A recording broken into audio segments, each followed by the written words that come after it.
10 tanda-tanda kiamat besar yang disebutkan oleh Nabi SAW. Kata beliau, amblasnya bumi di belahan timur yang pertama, terjadi gempa besar.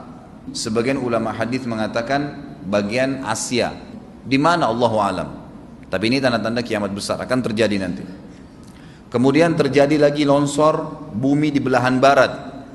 Sisi barat bumi kita tahu wilayah Afrika dan seterusnya. Kemudian amblasnya bumi di Jazirah Arab. Ini yang dimaksud dengan amblasnya bumi, artinya longsor yang besar, yang sulit lagi untuk ditimbun, udah nggak bisa ditimbun, nggak bisa diperbaikin. Kalau di situ ada kota, ada kampung, pasti hancur udah. 3 sekaligus terjadi longsor di 3 titik yang berbeda dan secara waktu atau dalam waktu yang bersamaan. Ini sudah selangsung 3 tanda-tanda kiamat. Jadi pada saat terjadi di timur itu tanda-tanda kiamat besar 1, terjadi di barat tanda-tanda kiamat besar 2, terjadi di Jazirah Arab tanda-tanda kiamat besar 3. Kemudian di dalam hadis ini disebutkan secara beracak. Nanti sebentar setelah saya terjemahkan hadis ini saya akan sebutkan urutannya. Lalu kata Nabi SAW, kabut yang menutupi bumi ini. Kemudian ada Dajjal, jadi kabut itu dihitung dalam hadis ini yang keempat. Dajjal yang kelima. Kemudian yang keenam binatang melata. Nanti akan saya jelaskan juga apa yang dimaksud dengan binatang melata. Yang ketujuh keluarnya Ya'juj Ma'juj. Ini juga akan kita jelaskan nanti. Kemudian yang kedelapan matahari terbit dari tempat terbenamnya. Yang kesembilan keluarnya api dari perut kota Aden yang menghalau manusia. Sulit, manusia tidak bisa melalui Jazirah Arab. Kemudian yang ke-10 turunnya Isa putra Maryam. Turunnya Isa putra Maryam. Tentu saya katakan tadi hadis ini disebutkan dan disepakati oleh para ulama sifatnya teracak. Karena cukup banyak dalil-dalil yang lain yang mengurut kejadian ini. Urutan yang pertama dari 10 ini adalah keluarnya Dajjal. Ini urutan pertama. Dajjal, jemaah sekalian, adalah diambil dari kata-kata Dajjalah yang berarti kekacauan. Ciri-ciri Dajjal disebutkan dalam banyak hadis yang sahih adalah mata kanannya yang paling pertama rusak seperti anggur kering. Kata Nabi SAW dalam hadis sahih, ketahuilah Dajjal buta mata kanannya dan Tuhan kalian tidak buta, karena dia akan mengaku sebagai Tuhan.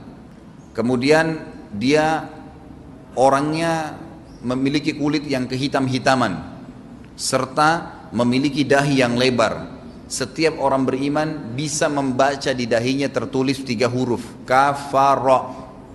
Semua orang yang ngerti tulisan Arab, tidak ngerti tulisan Arab akan bisa tahu dan baca itu kafara, kufur. Rambutnya keriting dan orangnya tinggi besar. Kata Nabi SAW, kalau kalian dengar Dajjal keluar di satu lokasi, maka menghindarlah. Walaupun kalian harus lari ke gunung, dia akan keluar membuat kerusakan selama 40 hari. Kata Nabi SAW, 40 hari itu sehari seperti setahun, sehari lagi yang kedua seperti sebulan, hari yang ketiga seperti sepekan, dan sisa harinya seperti hari kalian. Dia akan keliling muka bumi semuanya, dan kata Nabi SAW, seluruh bumi ini akan dimasuki oleh Dajjal. Tidak tertinggal satu lorong, gang, jangankan kota atau desa, kecuali Dajjal akan masuk ke dalamnya, kecuali Madinah dan Mekah. Tidak bisa dimasuki oleh Dajjal. Kata Nabi SAW dalam hadis sahih, karena di setiap pintu gerbang Mekah dan Madinah malaikat menghenuskan pedangnya dan menghalau Dajjal sehingga Dajjal tidak bisa masuk. Pada saat dia tiba di Palestina, waktu yang bersamaan di kota Madinah berkecamuk. Kaum muslimin sepakat semua keluar untuk mengejar Dajjal dan membunuhnya. Keluar dari kota Madinah satu orang yang namanya seperti namanya Nabi Muhammad SAW, Muhammad bin Abdullah, dan dia dari turunan Nabi SAW juga. Dan orang ini punya julukan Mahdi, dikenal dengan Imam Mahdi. Inilah tanda-tanda kiamat yang kedua. Pada saat dia tiba di Mekah, dibaiatlah oleh banyak kaum muslimin, tidak disebutkan jumlah pasukannya, maka terbentuklah pasukan jihad yang mengejar Dajjal menuju ke Palestina. Lalu keluar tanda-tanda kiamat 3, langsung berentetan semua. Tanda-tanda kiamat besar yang ketiga adalah pada saat pasukan Imam Mahdi dengan pasukan jihad itu tiba di Darul Baydha namanya.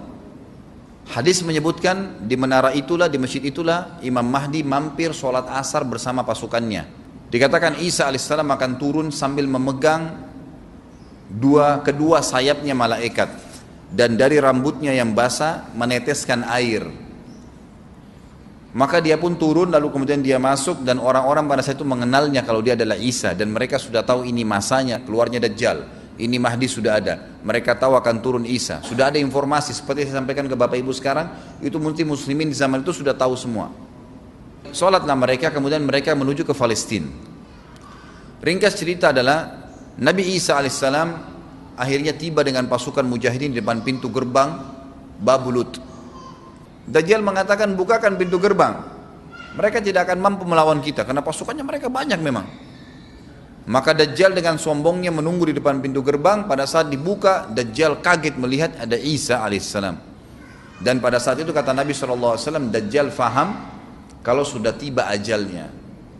Begitu melihat Isa alaihissalam, dia lari dan badannya sambil meleleh di depan para pengikutnya.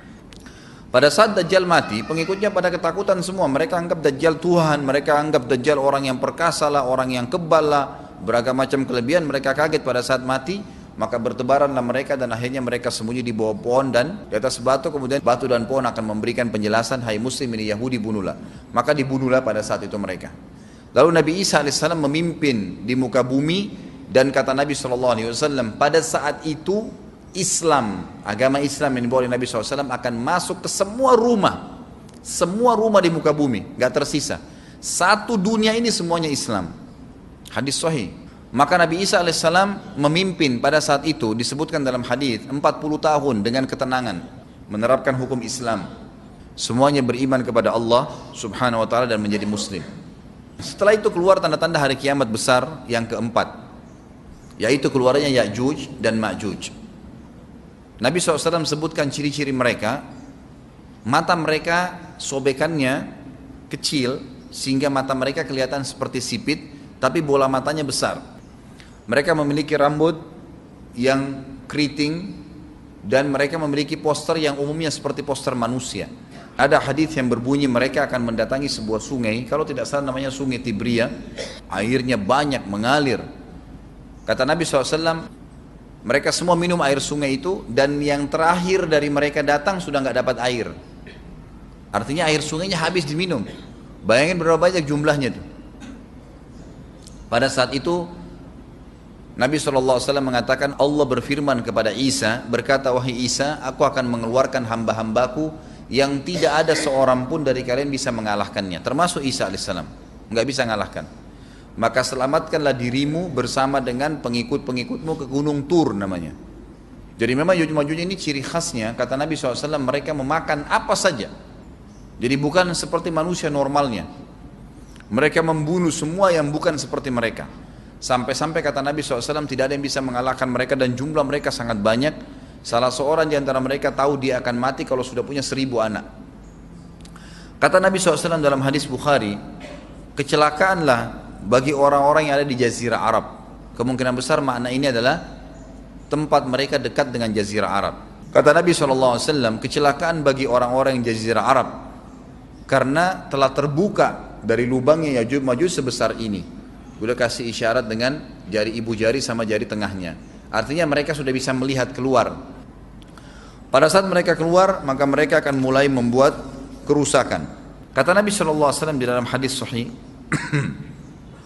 riwayat Imam Bukhari, bahwasanya Ya'juj Ma'juj akan membunuh siapapun yang mereka temui. Bahkan pada saat mereka sudah merasa menguasai bumi, mereka melepaskan anak-anak panah mereka ke langit. Lalu Allah menurunkan anak-anak panah mereka sebagai fitnah dipenuhi dengan darah. Maka mereka berkata, kami telah membunuh semua yang ada di bumi dan semua yang ada di langit. Kata Nabi SAW, Allah lalu mengizinkan Isa untuk berdoa kepada Allah agar memusnahkan mereka. Maka Isa alaihissalam pun akhirnya berdoa, meminta kepada Allah subhanahu wa ta'ala agar mereka semua dimusnahkan. Maka pada saat itu pun Allah subhanahu wa ta'ala menurunkan kepada mereka hama. Sebagian hadis menyebutkan serangga kecil seperti cacing, banyak sekali yang menimpa tubuh-tubuh mereka. Setiap orang satu. Dan itu membuat mereka mati. Kemudian setelah itu Isa alaihissalam memimpin lagi di muka bumi sampai beliau meninggal. Setelah Isa alaihissalam meninggal, kembali lagi sebagian besar manusia berbuat kekufuran. Maka Allah subhanahu wa ta'ala keluarkan tanda-tanda kiamat besar yang kelima. Yang kelima ini adalah keluarnya hewan atau binatang melata. Binatang melata ini disebutkan dalam hadis yang sahih riwayat Bukhari, bahwasanya Allah SWT akan keluarkan, tapi tidak disebutkan dari bumi mana dia keluar. Dia akan keluar hewan melata yang bisa berbicara seperti manusia dan badannya dipenuhi dengan bulu. Allahu a'lam bagaimana. Kemudian dia datangi orang-orang yang kufur tersebut dan menasihatin dan mengingatkan mereka. Yang tidak mau beriman, dalam hadis dikatakan dicap oleh hewan tersebut. Allahu a'lam dicap seperti apa, sehingga ketahuan mana yang kafir, mana yang beriman. Terus dia keliling di muka bumi tapi tidak disebutkan berapa lama. Lalu kemudian Allah lenyapkan si dabbah ini. Kemudian datang tanda-tanda kiamat yang ke-6. Tanda-tanda kiamat yang ke-6, 6, 7, 8. Itu berentetan semua. Longsor besar di timur, di barat dan di jazirah Arab. Ini tanda-tanda kiamat terjadi serentak. Sudah 8. Kemudian terjadi yang ke-9, keluarnya api dari negeri atau dari kota Aden. Kota Aden ini di Yaman ya. Tentu hadis menjelaskan tentang masalah api yang keluar ini, artinya api bukan main-main, ini bukan kebakaran sebuah masjid atau sebuah bangunan 10 tingkat. Api ini bisa menghalau manusia untuk jalan karena panasnya. Sebagian riwayat menjelaskan api tersebut akan berdiri seperti gunung yang besar dan dari seluruh pelosok dunia bisa kelihatan. Kita bisa bayangkan bagaimana itu. Yang akhirnya akan menggiring atau menghalangi orang-orang untuk jalan, susah. Sebagian ulama hadis mengatakan mereka nggak bisa jalan, tidak bisa ada penerbangan, tidak bisa ada orang jalan karena panasnya bumi ini dari api tersebut. Dan itu memang kemungkinan besar akan keluar satu waktu, Allahu a'lam kapan. Dan yang terakhir tanda-tanda kiamat sebelum ditiup sangkakala adalah terbitnya matahari dari tempat terbenamnya. Dan ini sudah terakhir sekali. Makanya kata Nabi SAW, taubat akan diterima sebelum matahari terbit dari tempat terbenamnya. Artinya selama yang lain itu masih ada, masih bisa taubat. Kalau sudah itu, sudah sulit. Ini tanda-tanda kiamat. Sebagian ulama memasukkan tanda-tanda hari kiamat kecil, ada yang masukkan tanda-tanda kiamat besar. Ada dua hal. Yang pertama itu adalah keluarnya Dzu Suwakatain.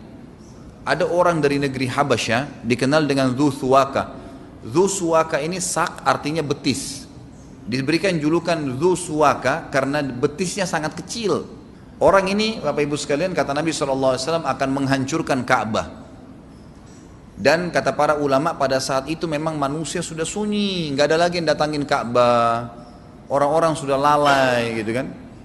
Keluarlah orang ini. Makanya sebagian ulama masukkan dia tanda-tanda kiamat sebelum terbitnya matahari dari tempat terbenam. Ditambahkan ini yang ke-11 atau ini yang ke-10, terbitnya nanti kiamat yang ke-11. Kata Nabi SAW, dia akan mencabut batu-batu Ka'bah satu persatu sampai rata dengan tanah.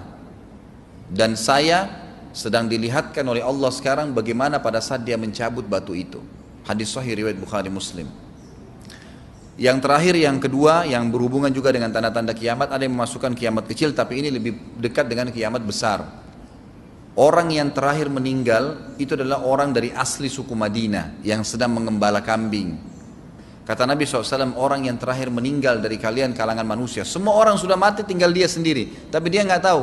Dia lagi mengembala kambing, kemudian dia masuk dengan gembalanya ke kota Madinah, ditemukan semuanya tidak ada kehidupan, nggak ada orang, nggak ada binatang, nggak ada apa-apa, tinggal dia sendiri. Pada saat dia meletakkan telapak kakinya di kota Madinah, maka pada saat itu dia meninggal. Dan inilah manusia terakhir meninggal sebelum ditiup sangkakala terakhir. Allahu a'lam.